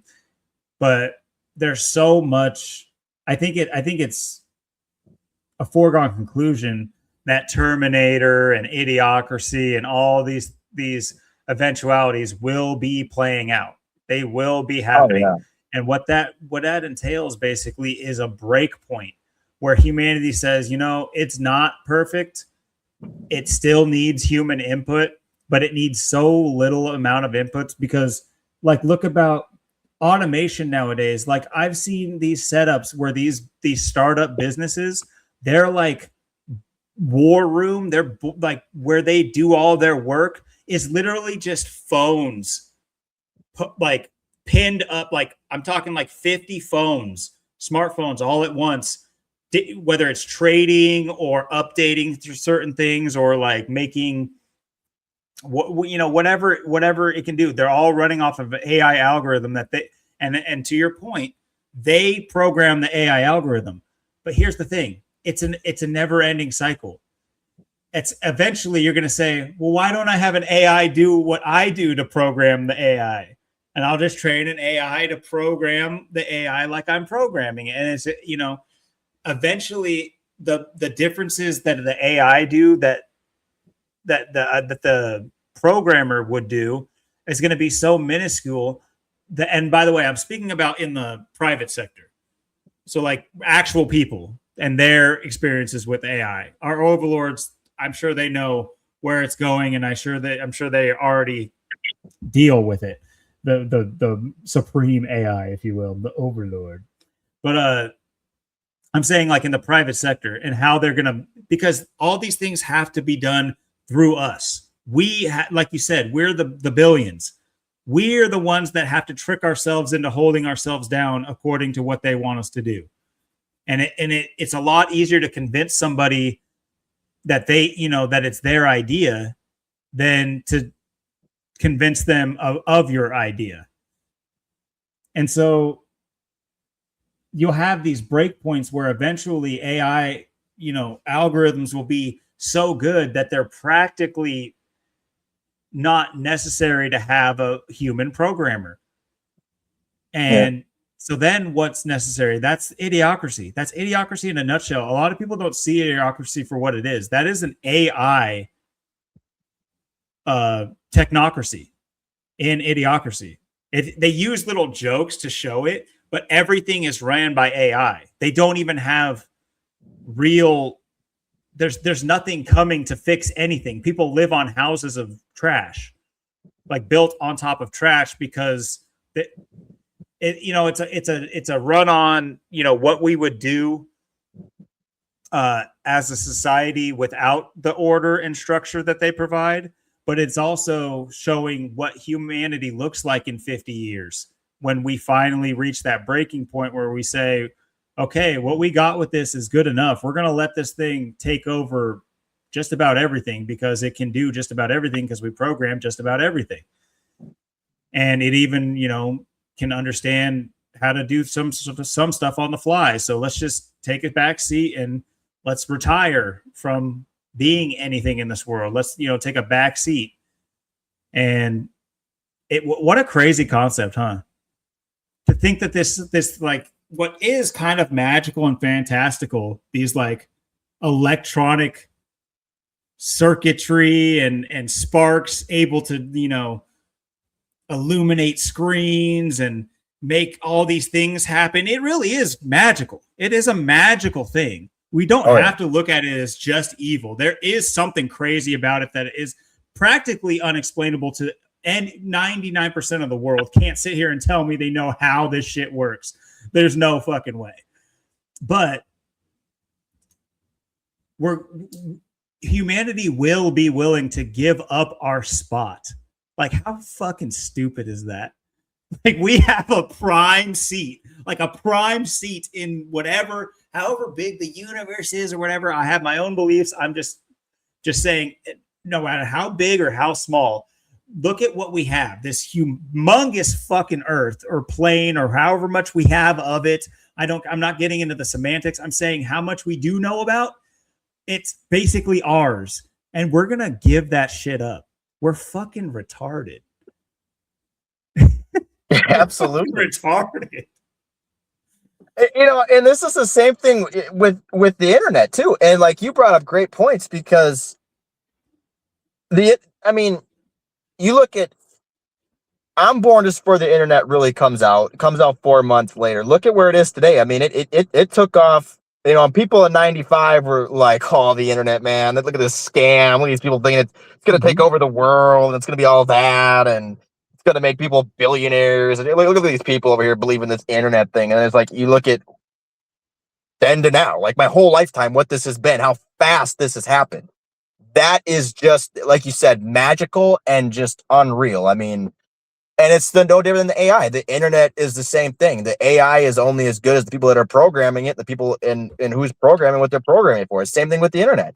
The internet used to be, it was always programmed with the intentions it had, but it's another double-edged sword where it could be used for good and bad. Yeah, you could say it's mainly been used for bad, but especially lately because, yeah, it did give us, it's not like there were things on the internet, you could look at, and things that were on YouTube and things that you could do for a time, but there were things that were taken down, things you couldn't see, and there were censored parts, but it used to be a lot better. And in the last 9 years or so, it's just gone to hell in a handbasket. And then from hell in a handbasket, it's just, because of the censorship and the algorithm and the shadow banning and everything they've done, and people giving up their freedom of speech, people giving up the right to get information out and spread information, and then just how dumb people are, just people that what they do tune into, but yet they won't tune into actual facts, but they'll just tune into something just dumb. So you have people that are they're just too dumb. So it's like, and that's the other thing too with the AI. It's like I made the same point in the last episode. It's like if I had to pick between CTE or Andrew Wilson, it's like, well, yeah, these people are useless. These people are garbage. So it's like, yeah, I could have the AI and program the AI, and yeah, it could be way more useful than a CTE or Andrew Wilson. But the problem is there's people just like that all around. So because these people exist, and because humanity is so inept, and they are so obese, and they are so dumb and slow and dying off, and all the health problems and how messed up they are, humanity ain't going to keep going anyway. So the only thing that's going to substitute in is it going to be some AI or some robot? It's just like what they've done with the internet. It used to be kind of decent, but now it's just turned to garbage. But you also look at the people. There used to be millions of people in this community. What happened to everybody? Well, millions of people kind of fell off and they became garbage. So it's like, now, well, this is what you get. It's like, it's just unbelievable. And like you said, when I was a kid, I wasn't thinking, I didn't want anything to do with, all this stuff and the internet. And I wasn't thinking I would have a phone that I have no idea how it works, how someone could come up with this, and this internet and this YouTube, and you just press a button and, you just connect to someone on the other side of the world, 12,000 miles away, and just in a second, and how this stuff works.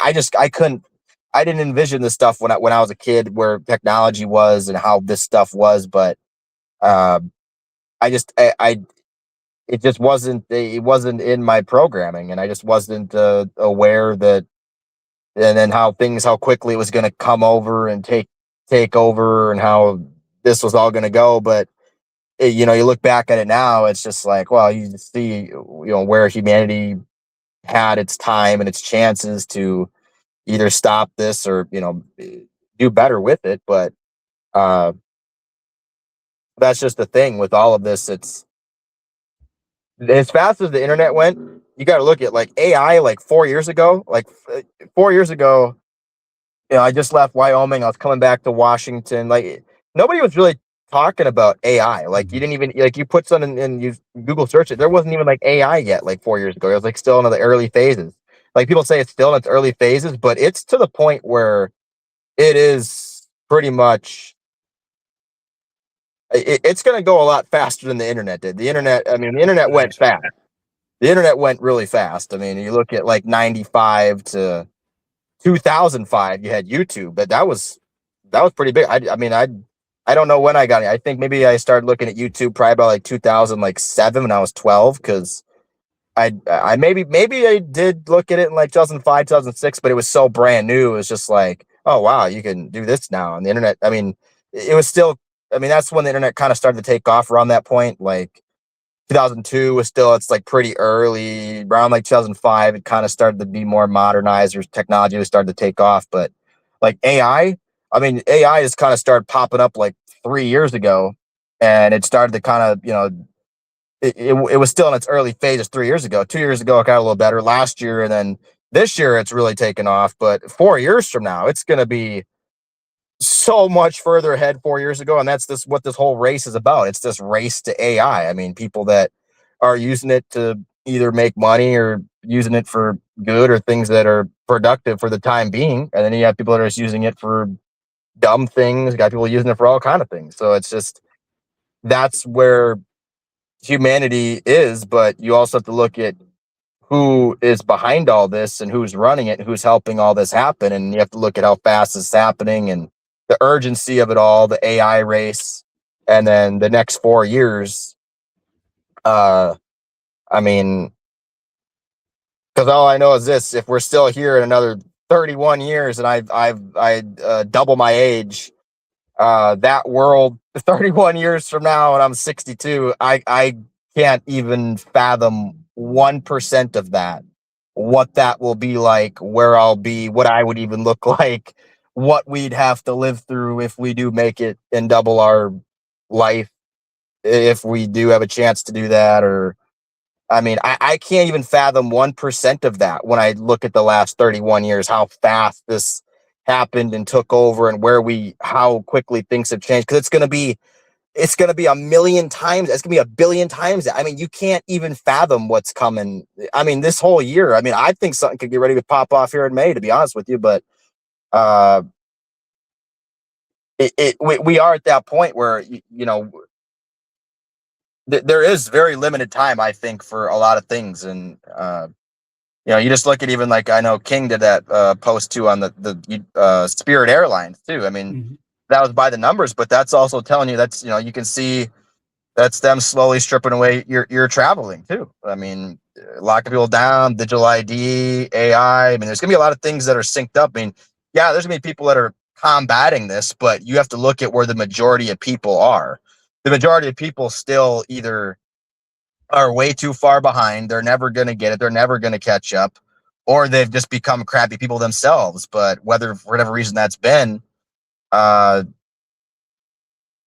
and that's why, you know, I do think things will crash sooner than later.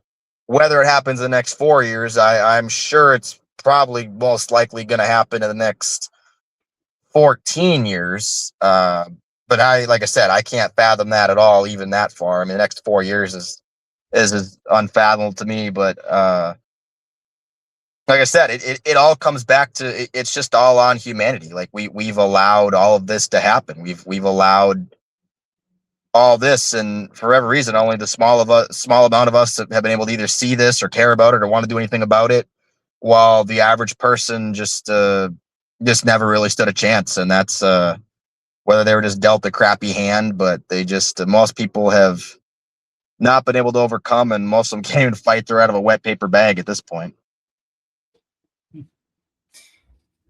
Yeah. I will say, like, less and less, and this isn't to say that I'm like, we make these disclaimers all the time.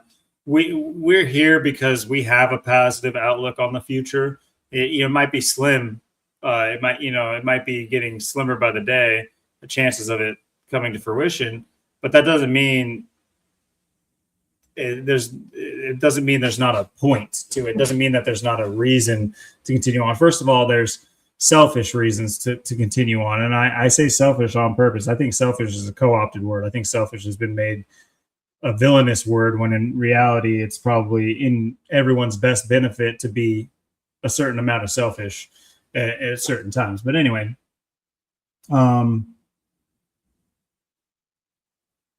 yeah, I think we've all been dealt subpar hands when you look at, who's rigging the deck and who the dealer is. Do I think that is a good enough excuse to, allow yourself to be penned up and pushed along and herded and queued up for the butcher block? I personally know. Obviously, people have worse and better lives all around. Nobody has necessarily control over the intangibles, but there's so many reasons why people are where they are that are for a tangible reason that you put yourself in that position one way or another. You can start to see the strings of what could be called fate on a daily basis. You can see that the little micro choices you make lead to a larger thing later on. And it's almost like a precognition sometimes when I start to catch it. And it's not always just in what I do, but sometimes I'll see somebody else do it. Like even my girl, I'll notice her, it'll be something that seems almost minute, not even noticeable. But by the end of the day, it'll be like the main reason why like a domino effect of, like, even if it's something simple like not picking something up, or like, I don't know. I don't have an exact example, but like countless times I've noticed like a small minute thing happen. And if it's not handled correctly right when it happens, you end up with a snowball just in one day of something not happening and going right. Compound that in a month, compound that, or in a week, compound that in a month, compound that into a year, you have major issues. And it might seem like you got dealt like the worst hand of all, but like pair that with what you're saying, make a move. Are you sitting there and watching and being are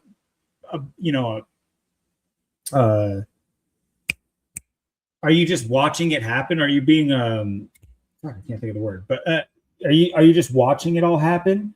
Or are you actually, going to take control of what you can control and try to, curb whatever negativity is going on in your life? Obviously, that's not for every single person. But once again, this kind of bleeds into what I was saying with earlier. I don't have time to sit here and look at everybody's story and think about everybody's plight and everybody's. What I want to talk about is the generalities. We're all living, we're all breathing, we all have, the chance to go make something with our neighbor, or, with your family or your loved ones, or make family and make loved ones. Those things are possible. And the more we're in our heads telling ourselves it's not possible, the more that opens up a void in our head to be filled with what they want us to think and what they want us to do and what they want to think about ourselves in order to get we're dealing with high level psychology on a daily basis. If you don't have the wits about you to survive an encounter with a like door-to-door salesman, you're fucking cooked. That's like the lowest level, like medium type magic, like the mentalist magic that they like to do. If you can't, and that's like not even the lowest form that you'll encounter. You're going to encounter things at your job or even maybe with friends or something like that. People that know how to take advantage of people's emotions and or their like first reactions to things. If you can't like change your position psychologically for yourself without having somebody else do it for you, that's like the biggest key. And that's what I preach to my son all the time. He's getting older now, and it's like, it's, you know, part of it's worrisome, and the other part is just like, I think I've done pretty good, and I'm hoping that, you know, he will heed where I've, you know, the words, you know, the ideas I've given him, and that will help him, you know, kickstart into the world. But you can't hold people's hand through everything. That, if you could, that wouldn't be a life worth living. But yeah, it's still worrisome knowing where we're going. It's just like the comparison we're constantly making. It's like the 90s were something else. It's like I would see like gangbangers on the street when I was riding my bike by. That was a safer time, people. That was a safer time. I was just new to swerve and cross the street. You know, you just knew. Nowadays, it's just like, ever since I've been like a parent to a post toddler, I'm like, this kid's not going anywhere without me, ever. And I think a lot of that is fear mongering. It gets to everybody, but it's also personal experience. I've seen things happen right in front of me that are sketchy that I wouldn't want anyone or any young child to be, you know, privy to in certain things. But you can't stop every bad thing from happening and everything like that. But your brain does change when you become a parent. It is more susceptible to the psychology of fear. And I work quite often to mitigate that fear for the future, of not only myself, but, you know, my family and things of that nature, because it's tough. It changes your perspective on things. It's one thing. It's like, I can care less necessarily what happens to me if it just happened to me. But even if something gruesome happened to me and only me, it still has a ripple effect on the people that I've taken under me, and I've taken that responsibility. And so to then not remove myself, but like to be removed from that is worrisome in thought. Like, even if it was something bad was just to happen to me, it's because of the place I put myself in, it's going to have a negative effect on the ones that I brought under me. So it's of my own best, my own benefit to, you know, do my best to continue on and lead my flock per se, to bigger and better things, and a bigger and better and understanding of what this world is and what it's becoming and how to navigate it now, because soon the tutorials are gone. I looked around today at even people that are, you know, good people nowadays. It's good people. They still exist. They're still there. I would say the majority of people are good-hearted people, but like good-hearted and like good has to be separated. Like, you can be a good-hearted king, and if you're not, you know, if you're raising a town in order to expand your colony for the good of your, you know, that's not a good act. You're not good. And what I see is a bunch of parents sitting their kids in front of tablets all day, letting them, you know, run roughshod, not have any structure, not even an attempt. And we're not perfect. We've had our run-ins with our youngest one, especially. She's got quite the attitude on her, but you know, we've taken it upon ourselves to give her as close to a blank slate, and along with an understanding of nutrition, health, you know,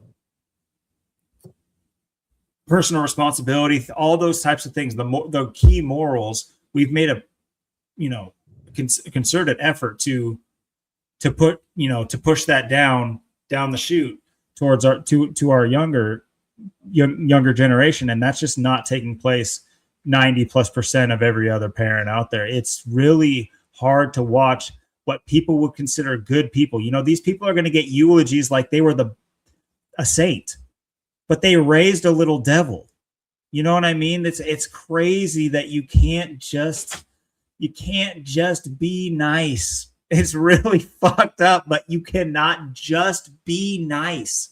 What do we called it? Was it like the cult of kindness? What do we call it? No, the curse of kindness or something like that. We had an episode a few months back where we talked specifically about this. But yeah, it's rampant. You know, these people all trying to be nice to everybody else, and so that they are viewed as nice people or nice parents or giving or things of that nature. There has to strike a balance with responsibility and authority and all these other things. And when you give all those things up to be the nice one, we're dealing with a bunch of stampeding Gen Zers or whatever the hell they're called, or whatever these I don't know. I don't follow that crap. But it's rough out here. It's rough to the point where it's like even rough to want my youngest to have friends, because their friends, you know, even something as simple as lunchtime is so different than what we do, that it would just like, I don't want her to be ostracized because she's like, I can't eat that, you know, because they're having candy for lunch given to them by their fucking parents. It's just like, golly. So I hope that I at least like went A, B, C, D. I'm sure I was like A, B, G, H, I, K, S. I might have skipped a few points here and there to get to where I got, but hoping that was coherent enough. I'll let you close us out before I blow a gasket. No, those are great points, and it's one thing if the kid is in decent shape and they have some candy, or I have some candy, you some candy, but then I look at these other kids and I'm like, you don't ever need no candy again. You better run. If anyone has candy, you better run. That's what I told you. If you gotta walk, or I know you can't go on the trampoline because you'll break that, but God, I mean, it is unbelievable the amount of just how bad these young kids have it. Just like how, especially the young boys, like I see this, all of them are just fat, they're obese, they're just sloppy. It's just, and this is another reason too why it's just not, people ain't fit enough to make the stuff go. And it's a multifaceted thing. I mean, there are people that they just don't want to have kids, or they don't want to have kids because the way the world is, they don't have money to have kids, or it's a combination of all that, or different amounts of those things, or some things here. Then there's people that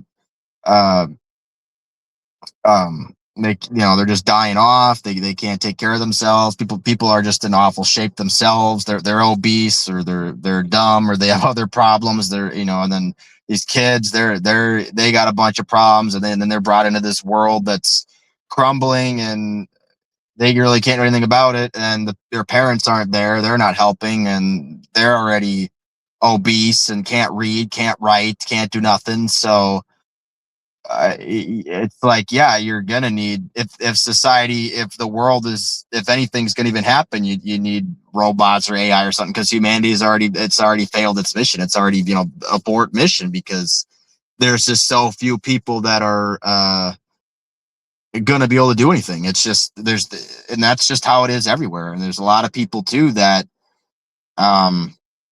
like you were saying, how there might be a lot of good people, but there's not a lot of people that maybe you see people, it's like, oh yeah, he's a cool guy, he's a nice guy, but a lot of people they're just stuck in their ways. And that's the thing. I mean, a lot of people just want to live their life for just the gym, or just like, oh, it's like I work out. It's like the looks maxing stuff now. It's like, oh, I gotta looks max, I gotta, you see all these ridiculous genetics coming up now, and people breaking world records and doing roids and all this. This wasn't a thing like even like a few years ago. Things weren't even like this. I mean, you didn't have all these people just making everything to be just so competitive. And it's great in a way that people do these things, and I'm not knocking it, because yeah, I go to the gym, and yeah, that's got an importance, but people make their life all to just be about the gym. It's like, well, yeah, I mean, I don't mind going to the gym, talking about the gym, but it's like, okay, what are we doing to make money? What are you doing on the side? What else do you know? What else you got going on? It's like, I want to have deep philosophical conversation. I want to grow with people. It's just like people just want to keep things small, just keep things about this, keep things about that. It's like there's really no one to even talk to because it's just like they just only want to talk about the gym or working out. It's like, yeah, but I go to the gym, I go run, I go to the trampoline park, I do stuff at home, I'm stretching. Okay, so I'm doing all these different things. I'm at the gym for 2 hours, and I'm there 4 or 5 times a week. So okay, so 2 hours times 4 or 5, that's only 8 to 10 hours a week. Look how many other hours I got other things going on. It's like people just want to minimize the wrong things and only and people don't want to minimize what they should, and that's the problem. It's just like, yeah, we're just so worried about just competing, getting stronger. I get it, and there is pros to that, but what are we really doing here?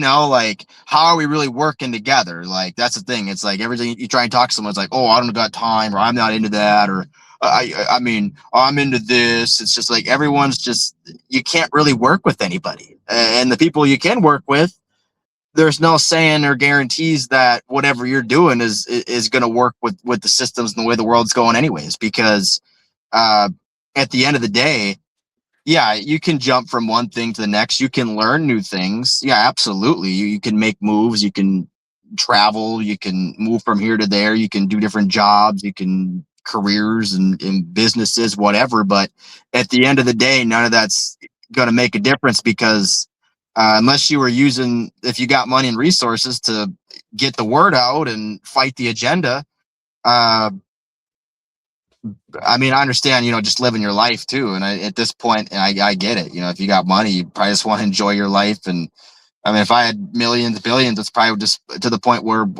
I mean, I'd just work people I have and help people I know out and just kind of enjoy my life from there because there's no matter what, there's not enough people that have this lens of looking at things. There's a lot of people that are just looking at things for, like I said, it's just, it's the same reason we were talking about before, and we talk all the time. People at the top, they work together. They work as a team. They're tight knit.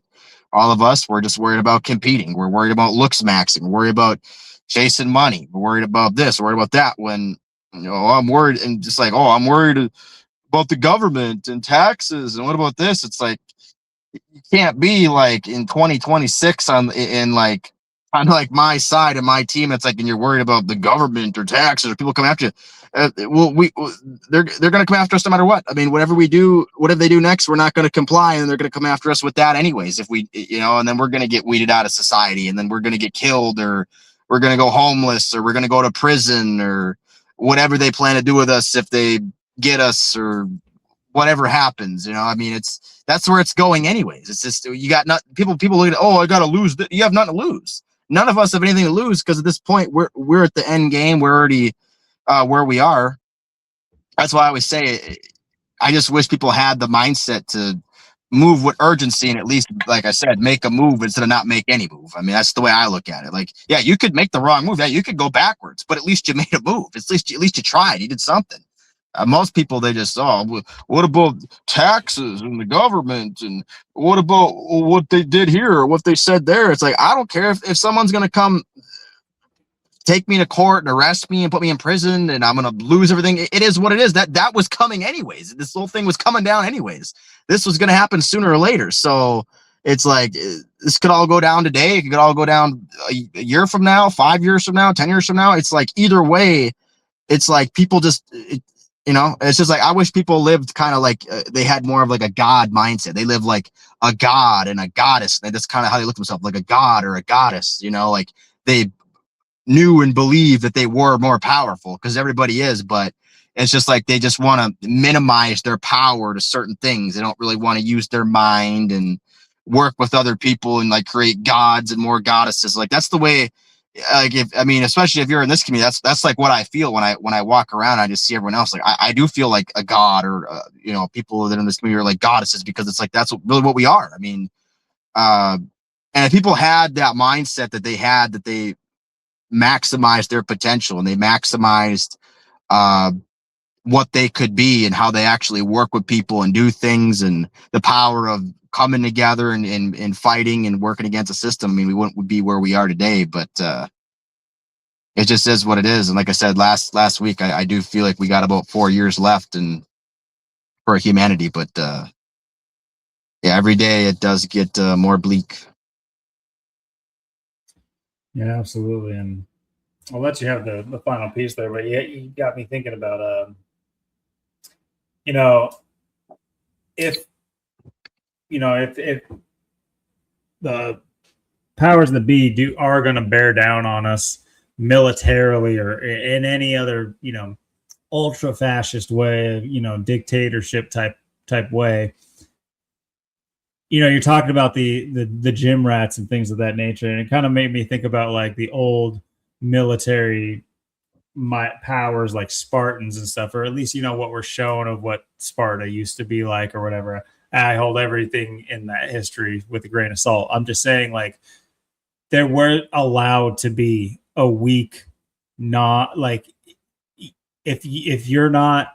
It's kind of like this thing, like when you fail at practice, if you play sports, I've always respected the coaches that make everybody run or everybody do the task that the weakest one couldn't do. You know what I mean?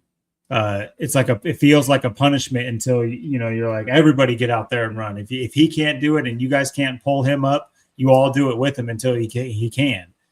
And it's that kind of mentality. And you're talking about these gym bros and everything. And like you said, that is a competitive world that you enter into when it should be the exact opposite. It should be cohesiveness at every angle to make ourselves smarter and healthier and stronger.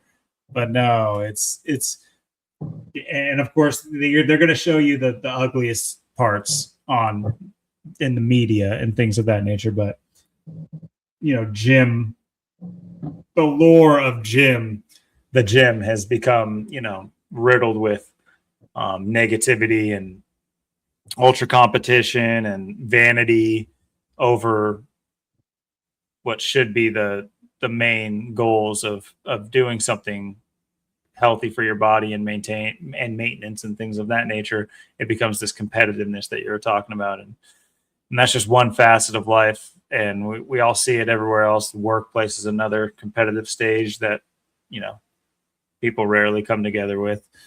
But what do you guys think about our takes tonight? Were we on target? Were we just ranting? Were we just bitching to fill the time? I don't think so at all. I think we had like one of our better conversations on the topic, honestly. And it might be a shorter episode, but I think we packed a lot in there and a lot of food for thought and a lot of places where you guys can get back to us and tell us what you guys think or your experiences with these types of things. Obviously, NASCAR related, sports related, anything you guys got, decode related, anything, topics for the weeks ahead, whatever you guys got, same old spiel. Hit us up in the email in the comment section. I keep Austin's number and his stuff, his details in the description to reach out to him, whether it's for his investment opportunity or anything else. He's put himself out there, so don't be too shy, and putting yourself out there to get a hold of us.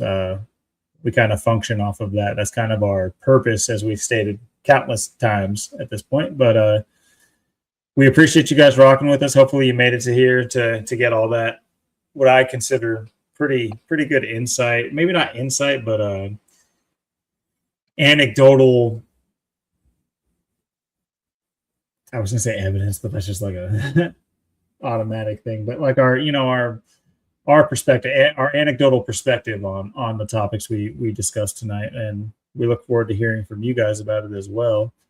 And I hope you guys all have a fantastic week. We'll catch you back on the 10th, and hopefully it'll be in celebration of a almost year-long call in NASCAR, but that remains to be seen. And let us know if we're dead wrong on that in the comments too. Let us know if you figured out the formula that we might be missing. We might be short-sighted. But anyway, thank you guys for hanging out with us, and we'll see you guys next week. Later. Peace.